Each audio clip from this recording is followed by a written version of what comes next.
Coucou les amis, bonsoir, je suis ce soir avec Mathieu Madénian. Bonsoir Mathieu. Bonsoir les amis, je sais pas à qui on parle en fait. Alors, écoute, on parle à nos auditeurs, on parle aux gens qui regardent un petit peu notre chaîne Facebook. D'accord, voilà. on les embrasse tous les quatre. Ouais. Gros bisous. Ils sont plus que 4. Mais ouais, ils sont plein, tu vas voir. Alors, et puis chez nous, tu vas voir un public super sympa. Dis-moi Mathieu, alors on peut dire que dans le métier, tu es une pointure. Du coup, j'ose cette question. Pointure. Du combien tu chausses? Je fais du 42 au repos. 42 au repos.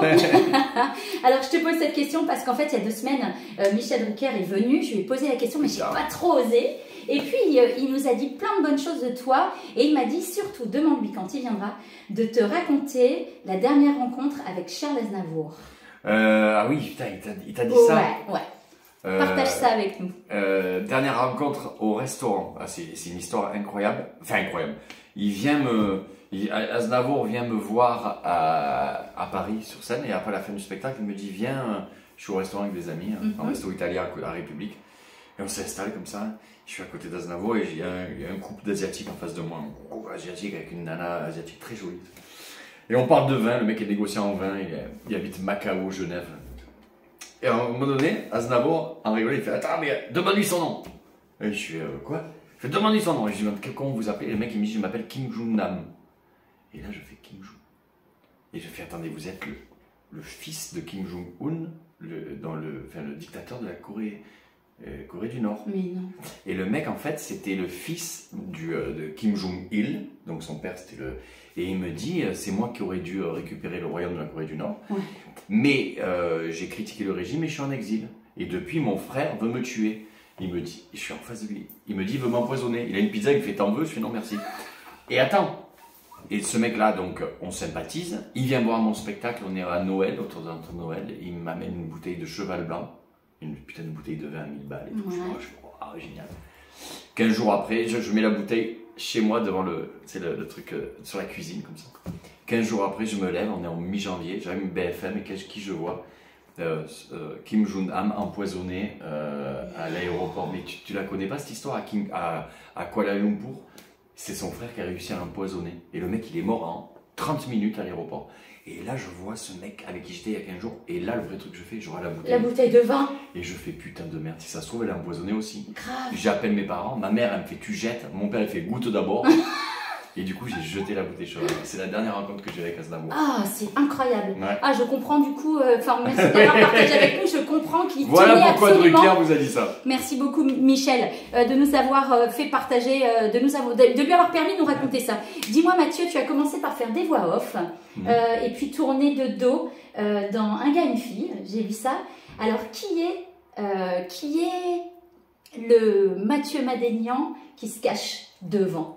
Ah, qu'il est. Ouais. Bah, depuis, j'ai eu l'occasion de montrer autre chose que mes mains, donc tu vois, le vrai Mathieu Madénian. Ouais, le vrai Mathieu Madénian. Mon Dieu, je pense que c'est celui qui est sur scène, c'est le même.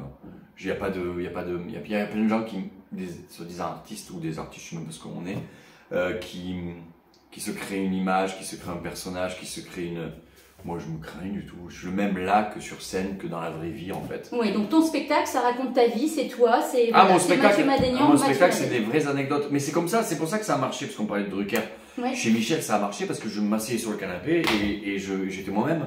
Je me disais pas, tiens, je vais mieux parler ou moins mal parler ou m'habiller comme ça. Ouais. Je suis dans la vie comme je suis sur scène, comme je suis à la télé. Donc, il y a un côté qui est bien, c'est que j'ai pas à mentir là-dessus. Et je sais plus qui disait, l'avantage de dire la vérité, c'est que t'as pas à t'en souvenir. Alors, dis-moi, alors, je sais que tu fais aussi des séries, tu tournes à la télévision, qu'est-ce que tu préfères? Te retrouver devant le public ou alors à la télévision? C'est pas le même travail, c'est-à-dire que quand tu fais de la télé ou des films ou des séries, tu dis les mots des autres. Ouais. Donc c'est pas la même chose. C'est un autre métier que j'apprends, jouer la comédie. Je savais pas jouer la comédie. Ça fait 5-6 ans que je prends des cours de comédie parce que c'est un vrai métier. Autant la scène, tu apprends à faire de la scène en montant sur scène. Tu vois qu'il n'y a pas d'école, il faut prendre des bides, et un jour tu arrives à faire sourire. Ou pas d'ailleurs. Mais la comédie, c'est comme la réalisation, le fait d'être scénariste, c'est un métier. Donc j'apprends à être comédien. Maintenant ce qui me plaît le plus, c'est-à-dire que quand tu es comédien, j'aime pas attendre que mon téléphone il sonne.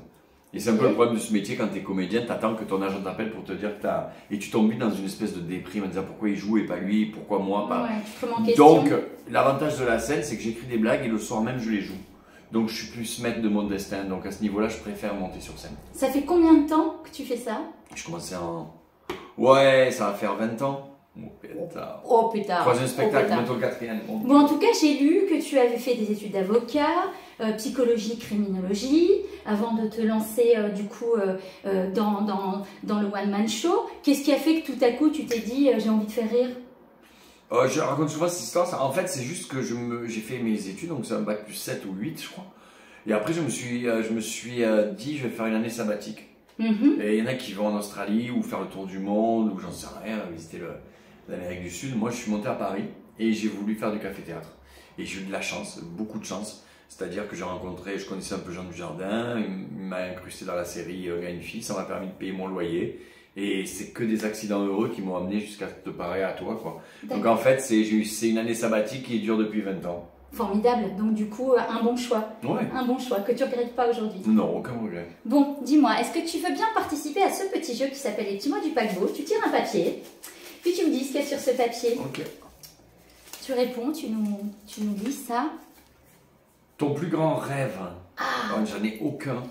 Parce que mon plus grand rêve, je te jure que... C'est con ça, c'est une question tellement bateau, paquebot, mais tellement, mais tellement, je ne me la suis pas posée.